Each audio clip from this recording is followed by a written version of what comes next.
Hello everyone. Spoken English full course వినని వాళ్ళు ఎవరైనా ఇక్కడ ఉన్నట్టయితే ప్లేలిస్ట్లోకి వెళ్ళండమ్మా. Spoken English full course basic A1 level course ఉంటుంది.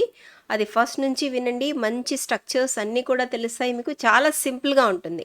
అది విన్న తర్వాత మీరు ఈ సెంటెన్సెస్ ప్రాక్టీస్ చేసినట్టయితే చాలా చక్కగా మాట్లాడడం అనేది మీకు వస్తుంది. లేనట్టయితే ఈ సెంటెన్స్ని కూడా మీరు ప్రాక్టీస్ చేయొచ్చు. ఇందులో కూడా ఏ సెంటెన్స్ని ఎలా వాడాలి, ఇన్కరెక్ట్ ఏంటి, కరెక్ట్ యూసేజ్ ఏంటి, అన్ని విషయాలు తెలుసుకుంటూ మనం ప్రాక్టీస్ చేద్దాము. Let's begin the class. Right. అదే నేను చెబుతున్నాను అంటే ఇక్కడ నేను అది చెప్తున్నాను అనట్లా మనం. ఓకే, గమనించండి డిఫరెన్స్ ఏంటో. అదే నేను చెప్తున్నాను, మీరు చెప్తున్నారు కరెక్టే, నేను కూడా అదే చెప్తున్నానండి. ఓకే, సపోజ్ నేను అది చెబుతున్నాను అంటే ఎలా చెప్తారు మీరు? ఐఎమ్ సేయింగ్ దిస్ అంటారు. లేదా అదే అంటే ఐఎమ్ సేయింగ్ దట్. నేను అది చెప్తున్నాను. నేను ఇది చెప్తున్నానంటే ఐఎమ్ సేయింగ్ దిస్ అంటారు కదా. ఇక్కడ డిఫరెన్స్ ఏంటి? అదే నేను చెప్తున్నాను, మీరు చెప్తున్నారు కరెక్టే, నేను కూడా అదే చెప్తున్నాను. అప్పుడు ఆ సెంటెన్స్ ఎలా చెప్పాలో చూడండి. That's what I'm saying. నేను అదే చెప్తున్నాను, మీరే చెప్తున్నారో నేను కూడా అదే చెప్తున్నానండి. That's what I'm saying. That's what I'm saying.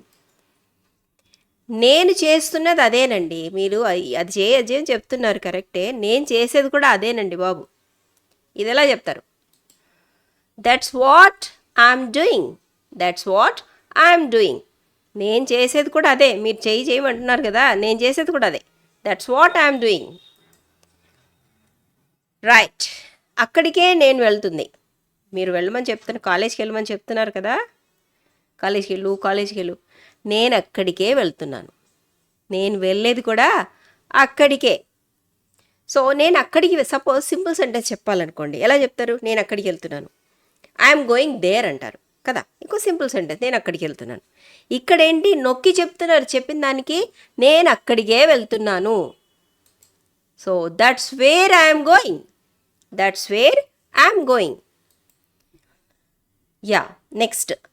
అందుకే నేను అడుగుతున్నానండి, అందుకే. That's why I'm asking. That's why I'm asking.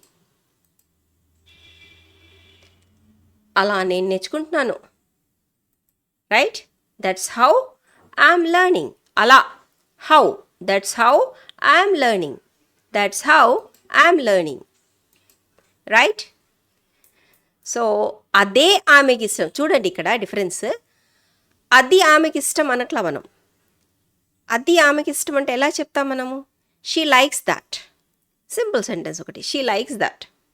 ఇక్కడ మనం నొక్కి చెప్తున్నాం. ఇంకొకరు ఎవరో చెప్పారనమాట ఆమెకు అది ఇష్టం అని. అదే ఆమెకి ఇష్టం. మరి అదే ఆమెకి ఇష్టం. That's what she likes. That's what she likes. అప్పుడే నాకు ఆనందంగా ఉంటుంది. అప్పుడే ఒక సిచ్యువేషన్ చెప్తున్నాను అనమాట. నువ్వు బాగా చదివేసి చక్కగా మార్క్స్ తెచ్చుకొని చక్కగా లైఫ్లో సెటిల్ అయ్యి అనుకో, నాకు అప్పుడే ఆనందంగా ఉంటుంది. పేరెంట్స్ పిల్లలు చెప్తుంటారు. ఓకే, నాకు అప్పుడే ఆనందంగా ఉంటుంది. That's when I feel happy. Okay, ఒక సిచ్యువేషన్ని చెప్పేసి అప్పుడే అని నొక్కి చెప్పేటప్పుడు ఇలా వాడాలి. That's when I feel happy. That's when I feel happy. అక్కడే మేం కలిసామండి, అక్కడే. That's where we met. Right. అందుకే వాళ్ళు ఆలస్యంగా వచ్చారు. ఒక రీజన్ చెప్తున్నాం అనమాట. That's why they are late. లేదా that's why they came late. Late అంటే వాళ్ళు వచ్చారు. That's why they are late అంటే అందుకే వాళ్ళు ఆలస్యం అయ్యారు అని. రెండు ఒకే అర్థాన్ని ఇస్తుంటాయి. అదే నాకు కావాలి, అదే నాకు అది కావాలనట్లే. ఐ నీడ్ దట్ అంటాం సింపుల్గా. ఇక్కడ నొక్కి చెప్పడం అనమాట. అదే నాకు కావాలి. This is what I need. అదే అంటే దట్ ఈజ్ వాట్. అదే అన్నప్పుడు దట్ వస్తుంది, గుర్తుపెట్టుకోండి. అదే నాకు కావాలి అంటే that is what I need. ఇదే నాకు కావాలి అంటే this is what I need. ఇది అన్నప్పుడు దిస్ అనండి, అదే అన్నప్పుడు దట్ అనండి. Okay, right. అందుకే ఆలస్యంగా వచ్చాను. That's why I came late. అందుకే ఆలస్యంగా వచ్చాను. That's why I came late. ఇలా నేను ఇంగ్లీష్ ప్రాక్టీస్ చేస్తాను. ఇలా. This is how I practice English. ఇక్కడే నేనుంటాను. ఇక్కడ చూడండి, నేను ఇక్కడ ఉంటాను అంటే ఎలా చెప్తారు? ఐ లివ్ హియర్ కదా. ఇక్కడేం చెప్తున్నాను? ఇక్కడే నేనుంటాను. ఇక్కడే. This is where I live. This is where I live. ఇదే మేము నేర్చుకుంటున్నాము. This is what we are learning. This is what we are learning. Right. నాకు దాని గురించి పెద్దగా తెలీదు. ఈ సెంటెన్స్ని గమనించండి మీరు ఏంటనేది. నాకు దాని గురించి పెద్దగా తెలియదు అనే సిచ్యువేషన్ ఏంటి? సపోజ్ ఏదైనా యాప్ ఉంది, లేదా సపోజ్ ఏదైనా వెబ్సైట్ ఉంది, దాన్ని ఎలా వాడాలో నాకు దాని గురించి అంత పెద్ద తెలియదండి అంటే ఇంగ్లీష్లో సింపుల్గా మీరు యా ఐ డోంట్ నో అని చెప్పారనుకోండి, అది పూర్తి అర్థం ఇవ్వదు. నాకు తెలియదు అనే సింపుల్గా వస్తుంది. కంప్లీట్ మీకు దాని గురించి పెద్ద అవగాహన లేదు అనే అర్థం రాదు. మరి ఎలా చెప్పాలి ఆ విషయాన్ని? నాకు దాని గురించి అంత పెద్దగా తెలియదండి, నాకు దాంట్లో అంత పరిచయం లేదు, దాని గురించి ఏం నాలెడ్జ్ లేదు, అది వాడటం నాకు రాదు. సో ఇదంతా మనం చెప్పలేము. ఒక సెంటెన్స్లో చెప్పాలి. ఎలా చెప్తారు? I'm not familiar with that. Familiar అంటే దాని గురించి, ఆ విషయం గురించి మీకు కొంత అవగాహన ఉండడం, దాంట్లో కొంచెం పరిచయం ఉండడం, మీకు దాంట్లో కొంత నాలెడ్జ్ ఉండడం, తెలిసి ఉండడం, దాన్ని ఫెమిలియారిటీ అంటాం. I'm not familiar with that. నాకు అంత పెద్దగా దాని గురించి అంత అవగాహన లేదండి, తెలీదు నాకు. ఇలా చెప్పాలనుకున్నప్పుడు I'm not familiar with that. I'm not familiar with that. Right. నాకు ఈ యాప్ అంతగా తెలియదండి. అంతగా తెలియదంటే మీరు సింపుల్గా I don't know about that app అన్నారనుకో, పూర్తి అర్థం ఇవ్వదు. ఓకే, నాకు దాని గురించి వాడటం తెలీదు, ఎలా వాడాలో తెలీదు, నాకు అంత అవగాహన లేదు దాని గురించి అని చెప్పాలనుకున్నప్పుడు I'm not familiar with this app. I'm not familiar with this app అనాలి. రైట్.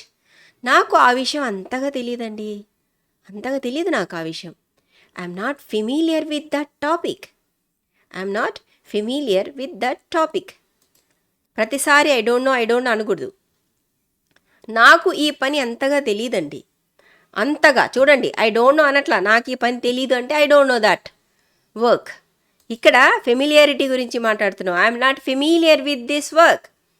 నాకు ఈ పని చేయటం చేతగా. సపోజ్ ఎలక్ట్రిక్ సపోజ్ ఎవరైనా మీకు ఏదైనా వర్క్ చెప్పారు, సపోజ్ కంప్యూటర్ ఏదైనా రిపేర్ చేయమని అడిగారనుకోండి, నాకు అంతగా తెలియదండి ఎలా చేయాలో, ఐ డోంట్ నో అనకూడదు ప్రతిసారి. I'm not familiar with this work. ఎలా చెప్తారు? I'm not familiar with this work. Right. నాకు ఆ సిటీ గురించి అంత తెలియదండి, ఎక్కువగా ఎటు వెళ్ళాలో అటువైపు వెళ్ళాలో నాకు ఆ దారులు కూడా తెలీదు.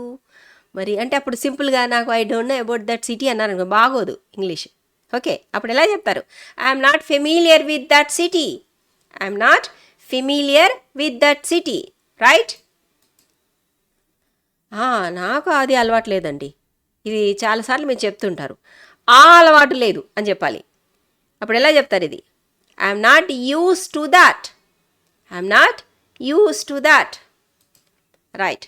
నాకు త్వరగా లేవటం అలవాటు లేదండి. లేవటం అంటున్నాం ఇక్కడ, చూడండి, గమనించండి సెంటెన్స్ ఏంటో. ఇది వర్బ్ అవుతుందా, యాక్షన్ వర్డా, లేకపోతే నౌన్ ఫామ్లో ఉందా ఏంటి అనేది ఒకసారి గమనించాలి మీరు. I'm not use to waking up early. ఇక్కడ I'm not use to waking up. Waking up అనేది వర్బ్ కాదు, ఇది యాక్షన్ వర్డ్ కాదు. ఓకే, ఇది ఇక్కడ చాలాసార్లు మీరు దీన్ని ప్రజెంట్ టెన్స్ అనుకోవడము అలా చెప్తూ ఉంటారు. ఇది వేకింగ్ అప్ అనేది జెరెండ్ ఫామ్ అమ్మ. ఇది నౌన్ ఫామ్లో ఉంది, దీన్ని జెరెండ్ అంటాము గ్రామర్లో. ఓకే, నౌన్ ఫామ్ ఇది. లేవటం, నేను లేచాను అంటే యాక్షన్ వర్డ్, వర్బ్ అవుతుంది. ప్రతిరోజు లేస్తాను, సింపుల్ ప్రెజెంట్ టెన్స్. నిన్న లేచాను, ఐ వోక్ అప్ ఎస్టర్డే, అది past tense. I will wake up, అది future tense, simple future tense. I'm waking up, ఇప్పుడు లేస్తున్నాను, present continuous tense. I'm not use to waking up, లేవటం, లేస్తున్నాను కాదు, యాక్షన్ వర్డ్ కాదు, జెరెండ్ ఫామ్, నౌన్ ఫామ్. గుర్తుపెట్టుకోండి. What is this? This is gerund form. I'm not use to waking up, లేవటం అలవాట్లేదు, లేస్తున్నాను అనట్లేదు. గుర్తుపెట్టుకోండి. ఈ సెంటెన్స్ ఎలా పడితే అలా వాడకండి, ఇన్కరెక్ట్ అయిపోతుంది. నాకు త్వరగా లేవటం అలవాటు లేదు అంటే I'm not use to waking up. I'm not used, suppose మీరు నాకు వంట చేయడం అలవాటు లేదు, I'm not use to cooking. ఇప్పుడు నాకు వాకింగ్కి వెళ్ళడం అలవాటు లేదు, I'm not use to going for a walk. ఇప్పుడు నాకు చదవడం అలవాటు లేదు, I'm not use to reading. ఇప్పుడు నాకు సపోజ్ ఎక్సర్సైజ్ చేయడం అలవాటు లేదు, I'm not use to doing exercise. ఇలా అనమాట. ఏం చెప్తున్నాం ఇక్కడ? ఇది ఇంక్ ఫామ్ చెప్తూ జెరండ్ ఫామ్ని మెన్షన్ చేస్తున్నాము, నౌన్ ఫామ్ని చెప్తున్నాము. రైట్? ఇక్కడ నౌన్ ఫామ్ చెప్తూ ఇలా చెప్తామన్నమాట యూస్ టు వచ్చినప్పుడు. రైట్? నెక్స్ట్, నాకు ఇంగ్లీష్ మాట్లాడడం అలవాటు లేదు. Same kind of pattern. I'm not use to speaking in ఇంగ్లీష్లో మాట్లాడడం నాకు అలవాటు లేదు. ఇలా మీరు ఎన్ని సెంటెన్స్ అయినా ఫామ్ చేయొచ్చు. ఇక్కడ యూజ్డ్ టు అనేది పాస్ట్ డిస్కంటిన్యూ హ్యాబిట్స్కి కూడా వాడతాము. అది ఎలా వాడాలో సింపుల్ మనకి కోర్స్ ఉంది కదా, ప్లేలిస్ట్లో వెళ్ళండి. Spoken English full course basic A1 లెవెల్లో, తర్వాత spoken English full course 45 days 60 days courses ఉంటాయి మన ఛానల్లో. చూసినట్టయితే ప్రతిదీ ఎక్స్ప్లెయిన్ చేస్తుంది ఎలా వాడాలని చెప్పేసి. రైట్? ఇది పాస్ట్ డిస్కంటిన్యూడ్ హ్యాబిట్స్కి I use to go for walk అంటే అక్కడ గో అంటూ V1 ఫామ్ చెప్తుంటాము యూస్ టు అని. ఇక్కడ గ్రామర్ చెప్తే మీరు కన్ఫ్యూజ్ అయిపోతారు. కాకపోతే మీకు తెలియాలి దేన్ని వర్బ్ అంటారు, దేన్ని యాక్షన్ వర్బ్ అంటారు, దేన్ని జెరండ్ అంటారు అనే విషయం మీకు తెలిసి ఉండాలి మాట్లాడేటప్పుడు. Right? I'm not use to speaking in English మాట్లాడటం, మాట్లాడుతున్నాను అనట్లా, మాట్లాడుతున్నాను అంటే అది వర్బ్ అవుతుంది. మాట్లాడటం నౌన్ ఫామ్, జెరండ్ అంటాం ఇంగ్లీష్లో దీన్ని.